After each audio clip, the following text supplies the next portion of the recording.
Please welcome Sarah Adams.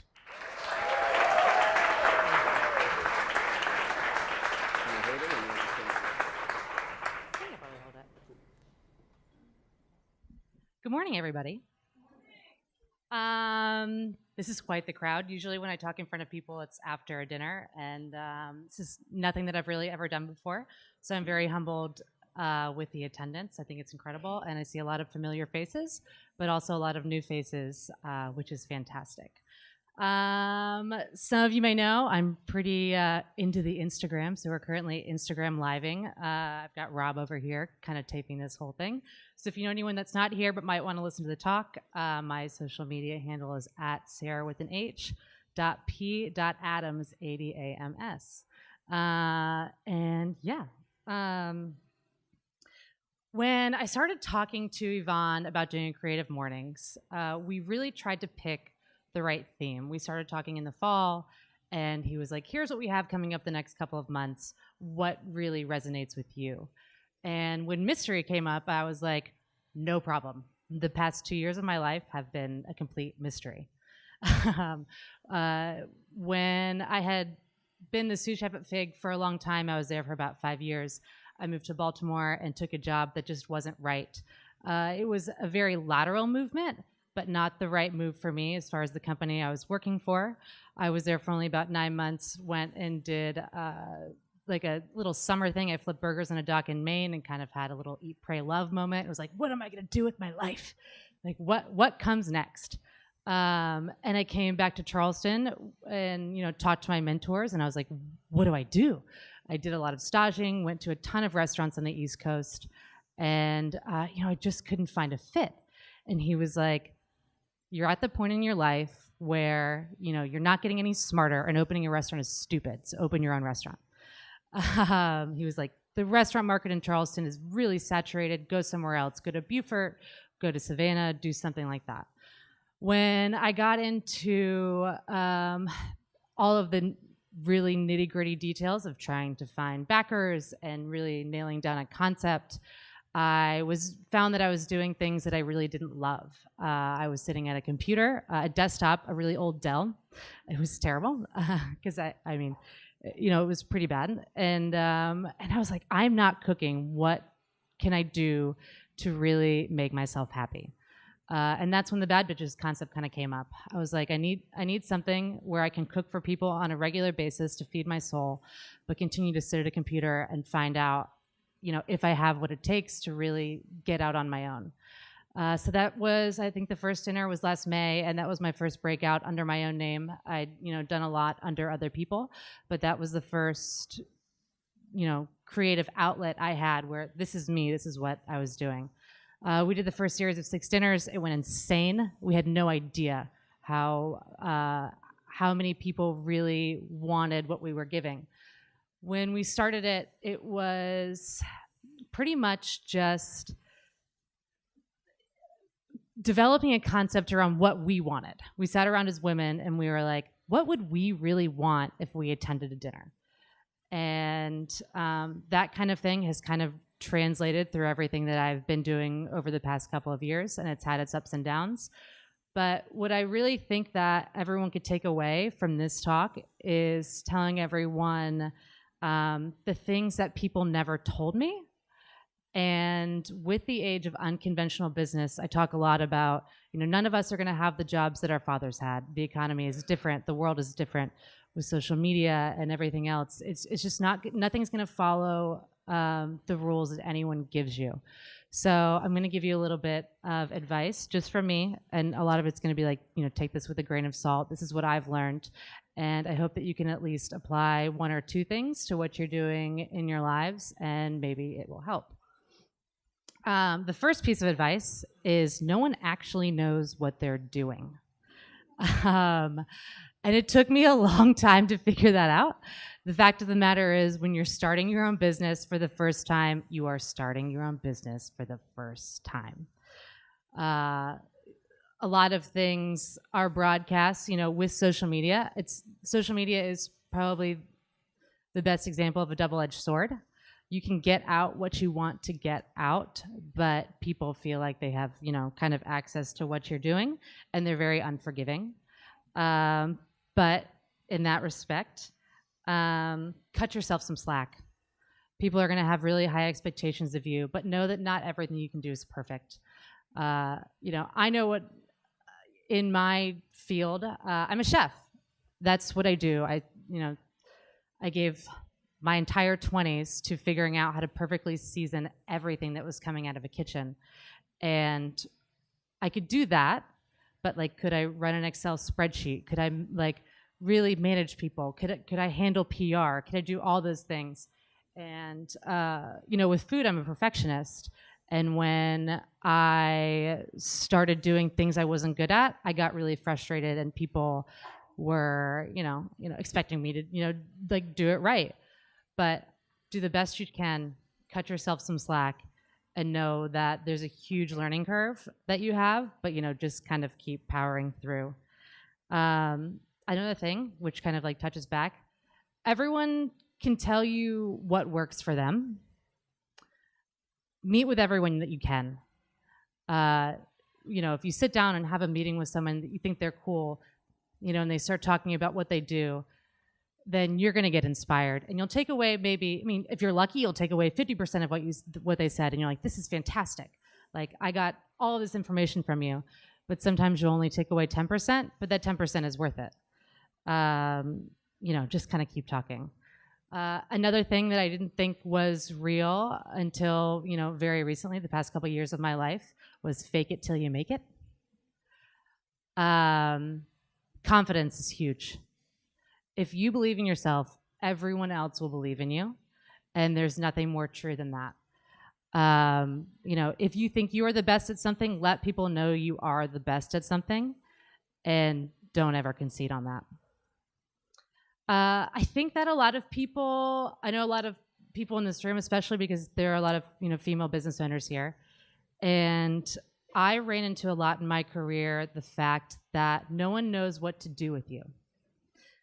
I remember when my parents ate at Fig for the first time when I was working there, and Lotto went to the table, and he was like, "Oh, you're Sarah's parents, blah, blah, blah." And he was like, "I don't know what to do with her." He's like, I don't know. I've never seen her before. And it was at the age where it was during the recession. So I was done with college in 2008, and no one was getting a job. And there was an influx of cooks and kitchens who were, not this Anthony Bourdain pirate you hear about. Not these people that just do it for a job. People that were like, I can't work for a major corporation. What am I going to do? I kind of like food. I want to do something creative. These people are hiring. It's kind of a nice place to be now. And I was definitely at the beginning of the influx of that. So I think he had really no idea what happens. And I think these days, businesses are so unconventional because you can do so many different things at one time, especially in the creative community. Like Amanda Greeley over here, I'm going to call you out right away. She does a lot of my photography and my web design, but she also designed and made these shoes. And try to look at her and be like, this is how you do all the things that you do. You can't, because it's this day and age, people have multiple revenue streams. It's people are creative and they're really good at several things, and it's hard to tell people how to run that kind of business when that's not the business this country especially has seen before. So be very aware that if you have an unconventional business, people that you're talking to have no idea what to do with you. They want to tell you they do, and they can give you advice, but they really have no idea. And I think in the same respect, need water. In the same respect, that you can take it as a good thing, because I think that means that nobody's done it before, and there's nothing wrong with writing the book on it. If you've got something that's hot that people want, and you can present it in a different way, and they don't know what to do with you, it's because they're like, shit, this is unique. I mean, there's no such thing as original thought, but it's a unique idea. You have a niche, and ultimately, I think will lead to your success. One thing that I struggled with for a very long time was developing a business model. when Bad Bitches really started to take off, and a lot of it was done through a physical sponsorship, and some of it needed to be run through an LLC in order for a huge amount of growth to happen, or else it would be extremely stagnant. I didn't have any sort of business model, thank you, you're the best, to look at. So with that unconventional business you're running, it really helps to talk to people in all sorts of fields. I mean, I was like, how do I charge for a private event? What do I do? But I'm doing more. I'm doing creative. I'm fully conceptualizing it. I'm making it like their own. And so I had to pull from a lot of different people. I pulled from event planners, and people that do, social media things, bloggers, all that kind of stuff. I pulled from them. But definitely if you're doing something that's unconventional, pull from anyone you can and do what works for you, even if it's not the norm. A lot of times I get shit from people where they're like, this isn't like how people normally charge. I'm like, well, this isn't a normal scenario. This is what works for me, and this is how I can best translate it to you. And I'm setting my own standards, which is great. And at the end of the day, most people don't get put off by it. And I'll say at the end of an event, they're like, I get it. And I'm like, yeah, it took me a while to figure out. Another thing is embracing the learning curve. There are many people in this room, I would say over 15, that could say that I have learned so much in the past 2 years of my life. I went from working in kitchens where I would get an email update. Of course, I had an email on my phone. It'd be like, here's what your food cost is, blah, blah, blah, blah. But I didn't know how to work a computer. And that's not a lie. And I had to self-educate. I had to buy a computer. My parents had to buy me a computer because I was poor. Still am.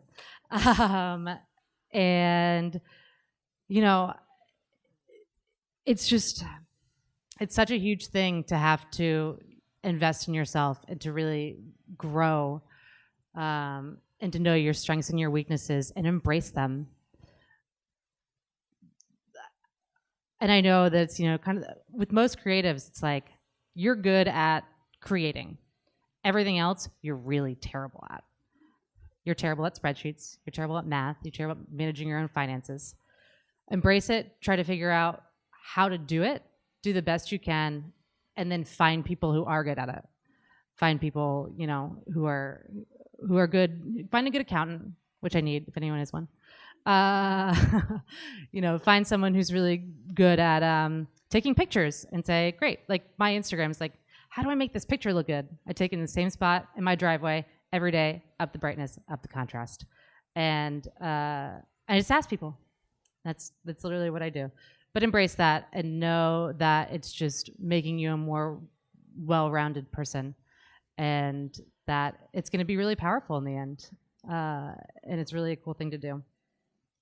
I think I just touched on it a little bit. Seek help everywhere. Be a creeper. Be super weird. Hit people in the DM. I talk about the DM all the time. That's what we're going to talk about right now. Clearly, I'm Instagram living this, so I'm pretty big on Instagram. Some of the best opportunities I've ever gotten are blind shooting people in the DM. I sold an entire dinner in New York City last January during a snowstorm when I flew in 4 hours before, and I was grilling meat on the corner in Chinatown in a snowbank. This is not a lie. And I sold the whole thing through DM, pretty much. But the Bad Bitches Till It Apron deal, that happened in the DM. I was like, hey, you guys are cool. What's going on? You want to talk? I think as far as Instagram goes, it's a very underutilized tool. People will respond, especially, if someone big follows you. Now, Jenny from Jenny's Splendid Ice Cream, she started following me when I was in New York one time, and I was just using New York hashtags, and she found me, and I DM'd her, and I was like, thanks for following me. You're awesome. Want to be my friend? Can I buy you something? Coffee, dinner, drinks, anything? Please talk to me. And at the time she was like, which happens a lot with Instagram. She's like, I'm not actually in New York right now. I was there a couple of days ago, and I'm still posting like I am. But where are you based? And I was like, I'm based in Charleston, and you're a fantastic female business owner. And she's like, I'll be in Charleston next week. Let's get dinner. And I mean, that happened through direct messaging. So don't feel like you can't reach out to anyone that you come in any contact with. And take their advice. And I will say it helps to be like, let me take you to dinner. Let me buy you a drink. Let me get you coffee. The worst thing to do is shooting some sort of email that's like, this is what I need from you and this is what I want. Nobody wants to get that. So anyhow, really, really utilize all the creeper moves. Blind call, blind emails, send out mass text messages. I had a meeting with someone 2 days ago that I sent out a group text message, and I was like, it was a large company in Charleston that got bought by an even larger company, and I was like, who knows somebody at this company? I have to talk to somebody. And I did. It took me maybe like 3 hours to figure out who it was, and I met with them yesterday, and it's fantastic. But talk to everyone, reach out, and put yourself out there. I think that's a huge part of, kind of learning what everyone's doing. Let's see. Now I'm going to tell you the things people won't talk about when starting your own business. The first is that you're going to be really poor for a long time. A really long time. Like really poor. Like it's going to scare you. I tell people are like, I just started my own business. I'm so poor. I'm like, that'll wear off in a year. And then you're just going to be used to being poor. And it's going to be fine. If you are working another job while you're starting your own business, which happens a lot. Molly, where's Molly? Molly has a great business concept that she's working on. And, we've talked about this a lot recently. And she's like, do I leave my job? Do I not? Like, what do I do? Like, I don't sleep. And it's just like, do it till you like really can't sleep. Like you have to do it for a long time, and you have to be apologetic to your bosses, and they're going to hate you. Like, because you're working there, but you have larger goals and you want to do other things. And, as long as you're honest with them, you may not be the best employee, but as long as you're like, this is what it is and this is what I'm going to do, then, you're good, and hang on for as long as humanly possible to a really steady source of income. There will be massive unforeseen setbacks. Massive. You really never know what's going to happen. You could be trucking along and be like, I'm on top of the world, and then a bomb will drop, and you'll be like, and how you handle that and how you come off of it is the most important thing. I feel like I'm like one of the best rebounders out there. I'm like, let's just go, let's pivot. And I think it has to do with working in kitchens. The harder you can pivot and the harder you come out of something that happens, which it will happen, it will always happen, the better off you're gonna be. So just think on your toes, don't get sucked into it all, and just do you and figure out what you can do next to, keep trucking and just keep going. I think a lot of people give up on what they do because they get tired and they're like, they get pushed back. But the people that are successful just keep unplugging, and they really don't care. So don't give up. Please don't. Let's see. I'm almost at 20 minutes, so I'm going to start doing this. Never concede on anything. I think that you have a concept in your head when you start doing something, whether it's creative or business-oriented or whatever. Don't let people waver what you're doing. The more people are clouding your vision, the less direct it's going to be, and the less people are going to understand it. Give an example. It's like, there are many photographers in this room that I've worked with that are fantastic. Also, they probably have hated me at like a certain point in time because I've like had an idea of like, this is the way it's going to be, and I'll work with you, but this is how I want to be portrayed publicly. And I've worked with some people before that have hated that, and I'm like, I know what I want. This is how it needs to be, And you will never regret not conceding on something.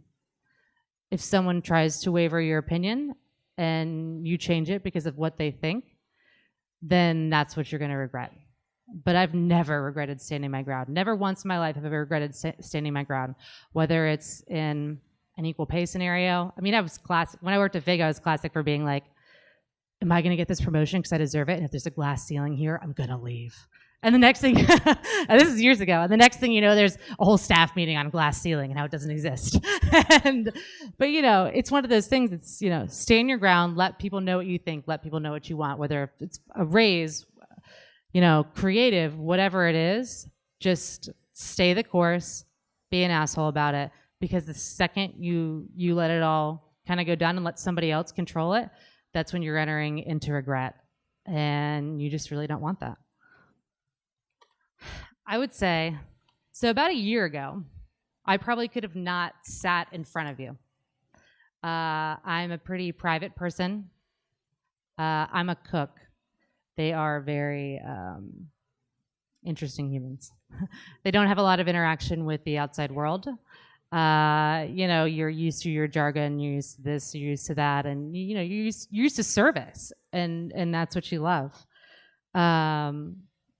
I would say that everyone should stay who they are.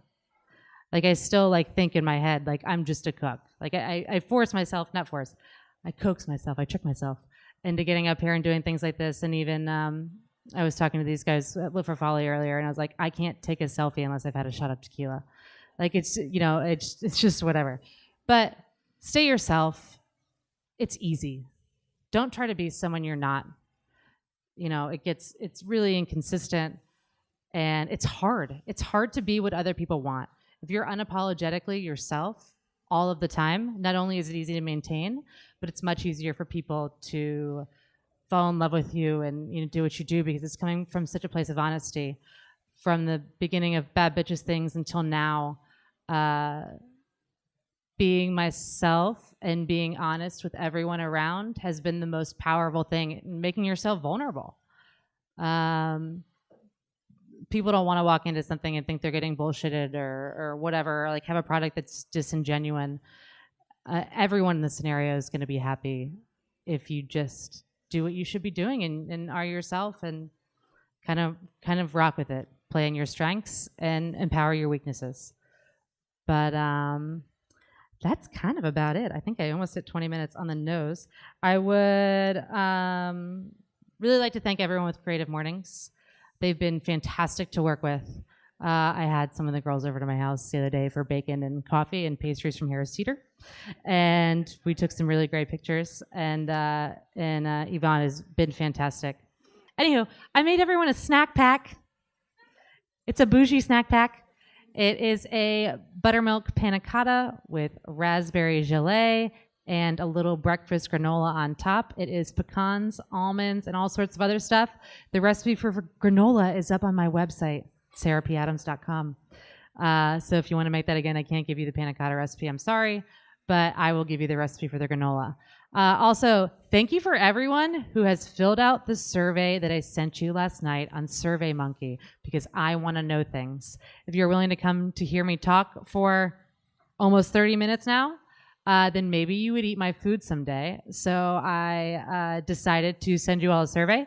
And those of you on Instagram Live right now, which I'm not sure how many people are, you can fill out the survey with a link in my profile. So, patches for everyone. So these are designed by Amanda Greeley. They're really fun. They're iron-on. Put them everywhere. And that's about it. I think it's time for Q&A. All right. So probably the funniest thing that ever happened during a private event. Last year we did an event for Meredith Publishing, and the guest of honor was Martha Stewart. So she comes in and she kind of floats on air, and she comes up and she taps me on the shoulder. She said, "Are you one of those bad bitches?" And everybody died. That was pretty good. She's great. She's the baddest bitch. I don't know. I'd like her career minus the jail time. I don't know if I could survive prison. The food's bad there. I like good food. Second, sexism in the restaurant industry is huge.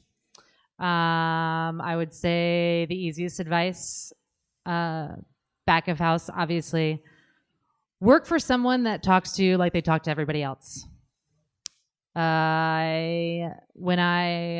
My first real cooking job, like big girl cooking job, was at Peninsula Grill, and the chef there at the time was a misogynist, to put it very plainly, and it was terrible.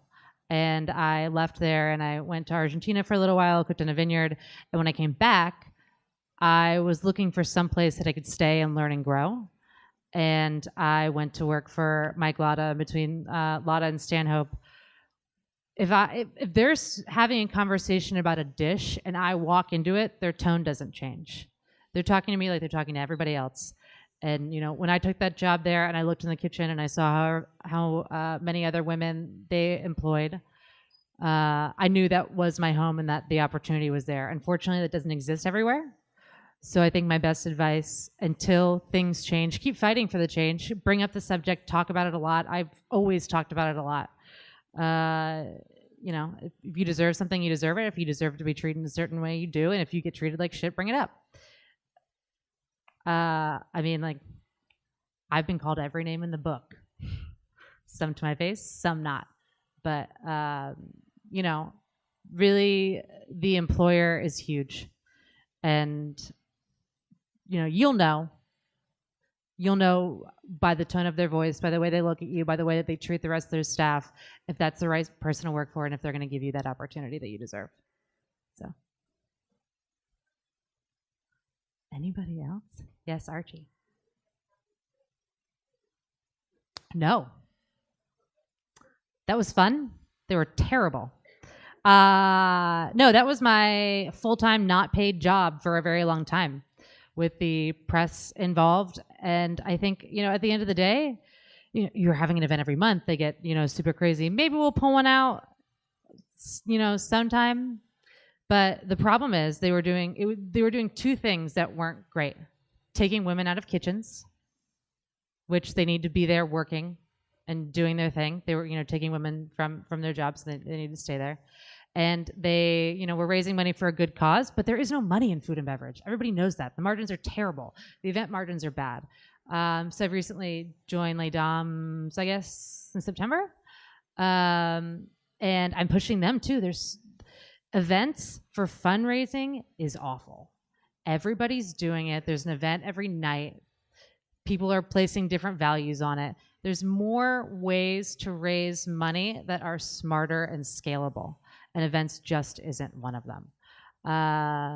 They are really fun. They're kind of the best time. People dance on tables. They get really drunk. It's a great time. But it's not the best way to, raise the grant money. And the Tillet Apron was the best way. And they can't keep that thing in stock. We're in our 5th run since the maybe 15th of November, as far as manufacturing is concerned, and it helps the cause more versus busting your ass in an event where you're really just not bringing enough. They are fun, but they're counteractive. Last thoughts for me? No, everyone was fantastic. Thanks for letting me ramble.